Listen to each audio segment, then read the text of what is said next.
and the people who love them. All right, this is The Thing About Cars. Thank you for joining us. It's still a somewhat rainy and overcast day in Atlanta. We are, as usual, recording in Strong Box West over here on the west side of Midtown. We have a full house at the table again today.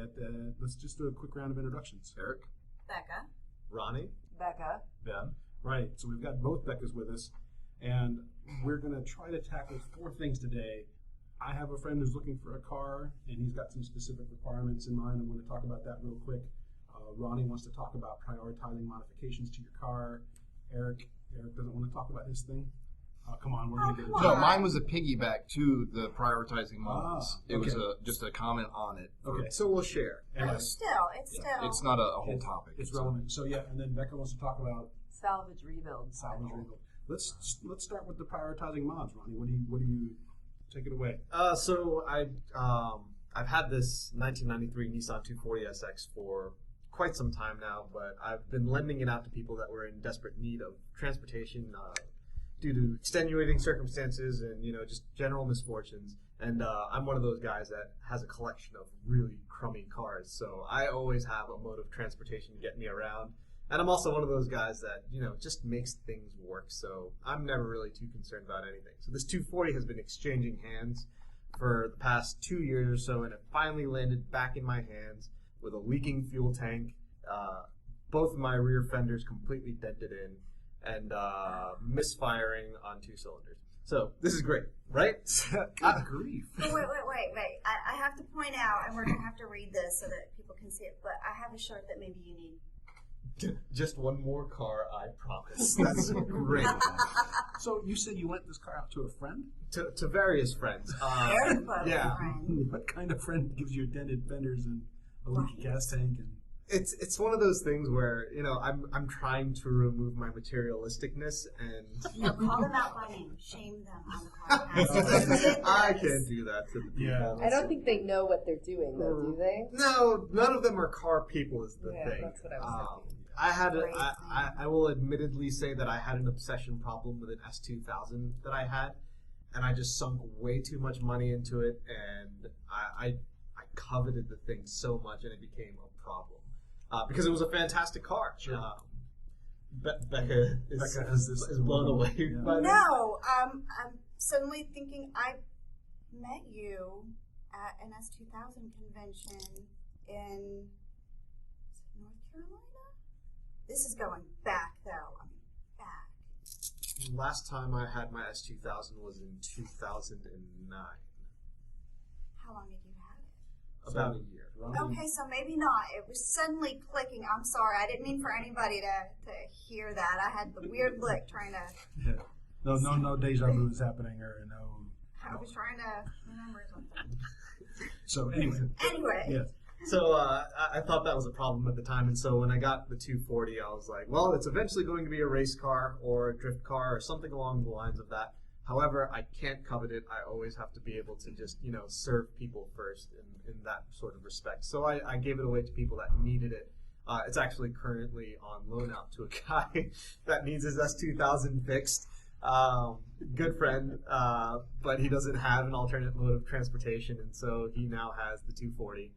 And as I got it back and it was finally in my hands, and I was like, okay, I have the time and the money to finally get it back into shape and, maybe start modifying it, I realized that there's a level of logic that needs to be approached that a lot of people, especially, and I hate to say it, in the 240 community, that they just don't have the rationale and reason. So starting with my car as an example, I had a leaking fuel system. Again, the suspension, I didn't say the suspension was blown before, but the suspension was blown. Body is dinged up and dented. There's several leaks coming from the engine bay. If this were in the hands of a typical 19-year-old 240SX owner, the first thing that would be thrown on is wheels. This is a problem. You don't do that, so... Number one step, and this is as a former ASC Master Certified Technician and someone that is very avid into motorsports, start by getting your car into a respectable shape. Yeah. Wait, are we talking Visually or mechanically? though? Mechanically. Visually, I will never really say much of anything because depending on where you live, listeners, if you are up in the New York area, you will never have perfect wheels. It's just impossible.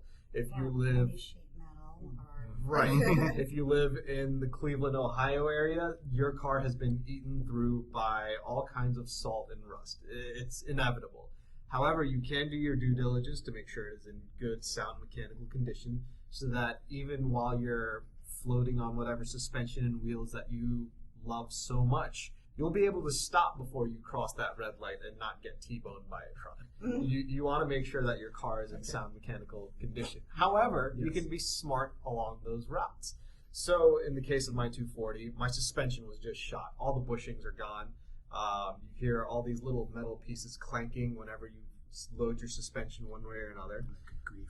Right. So instead of going with stock suspension, I did a quick little search and I found that there are good, reliable alternatives for an equal price of what OEM parts would be that were adjustable upgrades. So for about $400, I got a whole new set of front and rear control arms for the 240 that are 100% adjustable. So now I can adjust my camber, my caster, my toe on the front and the rear. I mean, some of those were adjustable from a OEM perspective, but now the range that I have is tremendously high.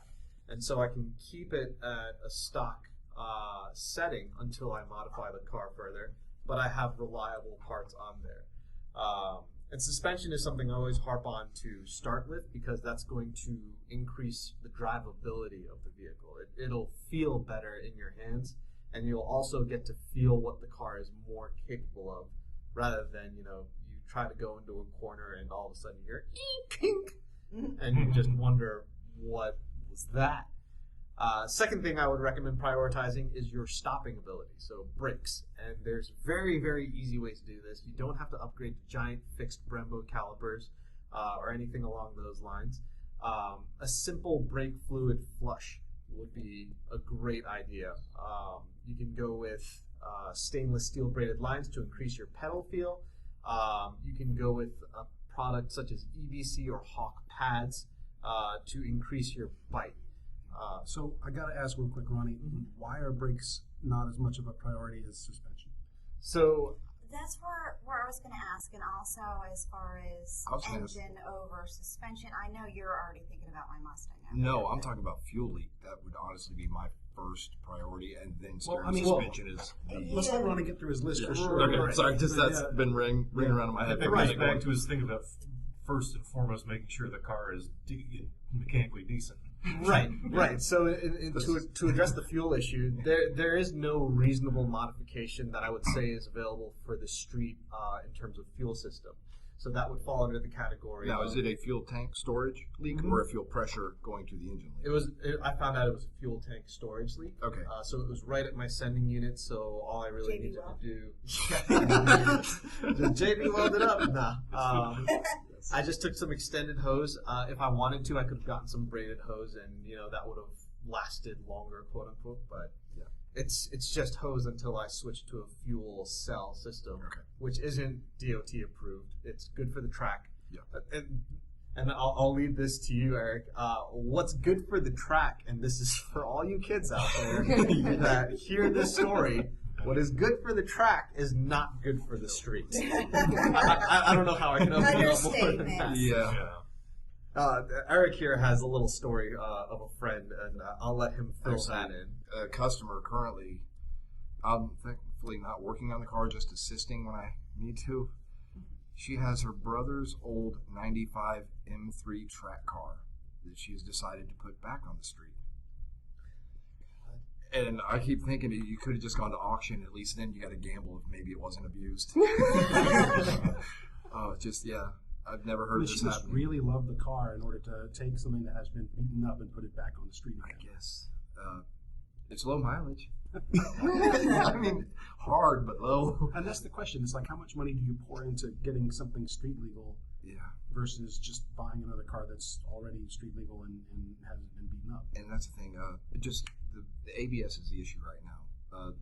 And 95 to some people doesn't sound that old, but when you get into something like this, there were 4 options for wiring diagrams. All of them showed pin 22 on the ABS computer being the pin I needed to check. There was no terminal in 22. Eventually, we found the other wiring diagram that was apparently correct for the vehicle. And we were able to find that, yes, we had a high resistance in the right front inlet valve, although if you look up code 20, it shows left front wheel speed sensor. So much information gets lost in a couple decades on a car. So yeah, it doesn't sound that old, but especially as something like an M car, it's just, they changed little things. I had an M Roadster Z3. The fan locked up, and auxiliary fan is not just for air conditioning. In Atlanta traffic, it's actually for cooling your engine also. The customer unfortunately found that out. He thought it was just for the AC, because I already fixed the coolant leak a few weeks ago. The fuse for the fan. All the Z3s, it's under the hood in the fuse box. No, this one you have to rip the dasher apart to get to the fuse. Nice. And no, all that up, which I actually don't have access, Pro Demand, Mitchell, they don't tell you this. That wiring diagram is just for the main car, the one that everybody has. If you get into the interesting little fun stuff like M, which we just recently found out what the M3 and whatnot stand for is.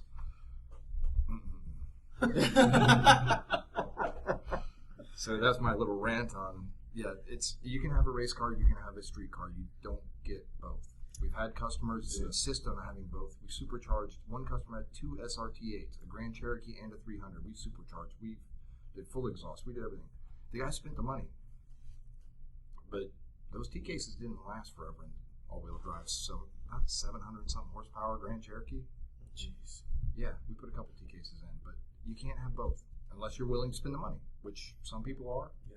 He did, and so yeah, he was able to have those But then toys. does he even know what to do with the damn thing? Sorry. Turn the radio up real loud. No. You might want to say outdoor transfer case just in case. Yeah, somebody T doesn't know cases what a stand for T transfer case case. Oh, sorry. I got in trouble for that not too long I've ago. been called out on that too. That we have to Some actually people don't use- understand these things. Yeah. So to get back to Ronnie's list, Yes, back to it.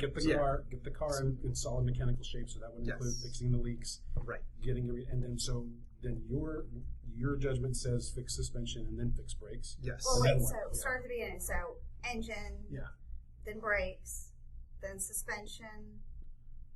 Wait, are we direction talking you about were going? repair? Are we talking repair or are we talking modification? That is a good question. It is a I good think I got a little sideways over here. So Actually, the way you were going was modification. you were going both at the same time. Right, I was running them. I should distinguish a little bit better. In terms of repair, before you modify anything, make sure your vehicle is well repaired, and that means, gosh, we had them up in New Jersey. I hate that they don't have them all over the country, but there would be an annual inspection where a certified technician would look at your car and say, "Okay, you're safe," or "No, So how are glad you we driving did this?" Yeah. I mean, it's good from a personal cost perspective to not have those inspections, but then when you're on the road and you wonder why someone broke down in the middle of 285 and has caused a 3-hour delay at 1 p.m., and you wonder why is not everyone at work, it's because this person didn't realize that their car had no coolant and they just broke down in the middle of the road and they don't know to pull over to the shoulder. The majority of these cars have idiot lights on them for things like that. That's why you have electrical tape to cover it. Yeah, I've come across a number of customers that will cover their idiot lights up. We had somebody With on a electric tape. podcast Or the kid's way back picture. when he was covering things on And Who is this? what was his name? Oh, It was that the guy. guy that parked on the grass out front. Yeah, that dude. Matt. Yeah. So, I mean, if you had annual inspections, there would be a certified mechanic saying, you can't drive your car on the road anymore. Yes. Like, this isn't just a hazard to you, it's a hazard All to the people around thousands of people. So, get your car in sound mechanical condition. Where I was overlapping is in the case that you do want to modify your vehicle and you are having to replace something that you plan on modifying later. And the example I led into was suspension. Go ahead and upgrade it if you're going to replace it anyway. Look into cost-effective replacements as you're doing your repairs. Money. Yeah, I'm Right. over here It's- signing money. That was actually my point that I got sidetracked. Plan for what your car is going to be in the future. Right. Yeah, that's actually yeah, a What good always is have point. an end goal. Yes. Yeah, nobody's going to be down the road and plan accordingly now. Right. I told myself that note in my head and I never said it. Yes. I have this really big problem of saying things in my head that never make it to my mouth. Mine's I the think other way that's really around. normal. I think Right? we all have that issue at one point. You have to know what your car is going to be. For my 240, I knew it's going to be a drift car. I do stunt driving as well on movies, so it is going to be a backup car for that, to train people, to practice with myself. So I know no matter what, the car is So going don't to fix slide. the fenders. Right. If Well, they're going to practice drifting, don't fix the fenders. in wide open parking lots. Still. Yeah. There's always a curb. Oh, gosh, yeah, I Trey, know. you're Go a find liar. learn Sister. stuff driving. Once I get the e-brake in, I'm happy to teach everyone here Cool. that is interested in doing so. Woohoo! That'll be a podcast and a half. Yes, parking lot day. We so need to have a podcast doing that. But to address Mickey's question about why I would say suspension before you do brakes, so if you get your brakes working right, but you have extraordinarily loose suspension, as you lock up your brakes, your car will steer wherever it wants. Wherever the suspension loads is where the car is going to veer. And if you're not used to that, you can fly into someone's lane and you both get in trouble with that. I understand. So that's why you say modify the suspension. Yes, and prepare the suspension for whatever it is you're going to have the car be. So And being able to basically stop does come back to that first step of making sure the car is generally good. Right, exactly. So the car has to be stable. So once you have that, you get your brakes going, you get to stop firmly. That way, when someone cuts you off without using a signal, you can stop. It's a good practical safety application. Yep. And once all that's in place, you can build your engine up to match whatever suspension you have. A lot of people make the mistake of overbuilding the engine and not having what we call a chassis. Chassis includes suspension to match that. So if you can go 200 miles an hour, but you can't turn or stop, it's kind of useless. You become a very, very dangerous missile. In the case of, what did we have? We had a Hellcat that we built on a movie that I previously worked on. That was great, and we turned it into a convertible, which looks cool, but it was an awful idea because it took away all the structural rigidity of the vehicle. The roofline is a very key component in holding the car firm. So when it came to going into corners at 120 miles an hour, it didn't. What Yeah. about subframe connectors and things that could be added after the roof is? That is a thing that we thought of afterwards. We didn't have the time or luxury to do that beforehand. We eventually put 2x4 1-inch wall thick I-beams pretty much in the subframe to give lateral rigidity to the car, and we welded it in, which was great. But we didn't have that available for the stunt days. So in the case of those high-speed maneuvers, the car just wouldn't hold up. So ultimately, fix the car, if I were to cliff notes this, fix the car so that it's actually safe and it would pass an inspection. Let a mechanic say that it's a good, safe car to drive. Figure out what you want the car to be. Start from the bottom and work your way up and forward. That would be it. I think that's an excellent list. Because in my mind, I've occasionally thought about modifying a car, and I kind of don't want to make it. I want a sleeper, right? Mm-hmm. So I want it looking mostly stock on the outside, which means I'm leaving the ride height alone. I'm not messing with the rims really, maybe a little bit. But I'm thinking, all right, I'm gonna modify the intake. I'm gonna modify the output, and maybe mess with some of the engine works. Maybe mess with the electronics a little bit, and just leave the car looking alone, stock. But now you may have changed my mind. And the thing about that is you can make a sleeper and do all kinds of work without people knowing that you've done the work. Control arms and sway bars are actually going to be probably 70% of your handling. You don't need to lower the center of gravity unless you're going to do some serious racing. But Thank you. just having polyurethane bushings on your sway bars, getting some adjustable sway bar end links, a fatter rear sway bar, maybe a thinner front sway bar, and then some adjustable control arms to give you a little bit more negative camber, you can outhandle most of what's out there on the road from a stock production level. So when we're driving down the road and we see a car that's been completely slammed, and it's all the wheels are really. That's a whole other conversation. The camber Right, the People super are doing negative that camber. sort of And there's like litter. 2 millimeters of space between the rubber and the fender. They have done a disservice to the whole world. They've done a Great. huge disservice to that car. Yes. Well, that's my question. It's like, unless you have that thing on a track, what is It's the point? just the image. It's not even Yeah. a track car; it's Show purely offs. image, Yeah. which I And never it want lands to. not drivable.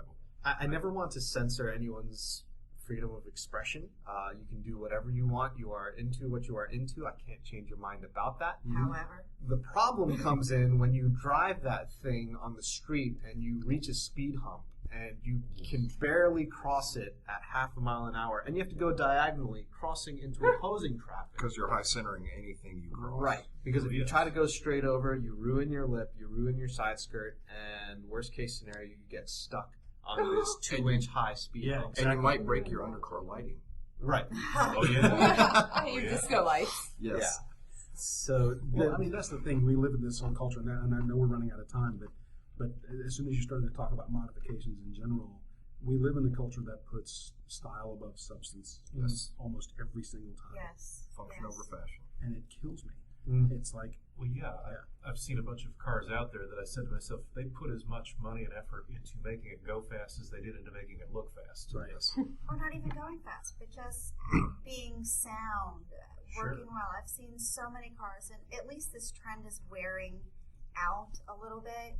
But the people that would have the giant fancy wheels and the sound system, yet the car visibly has issues. Yeah.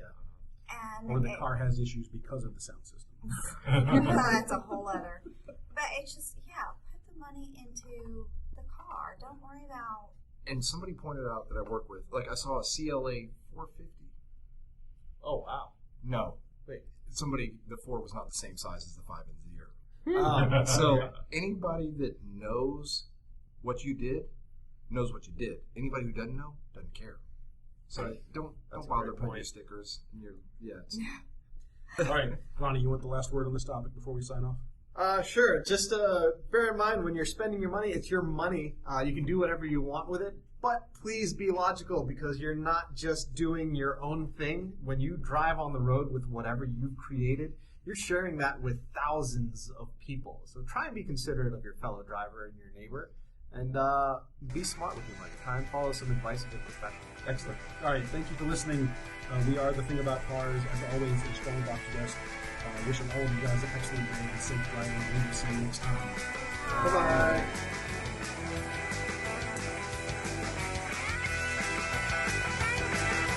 Thank you for listening. This has been The Thing About Cars. We'll see you on the road.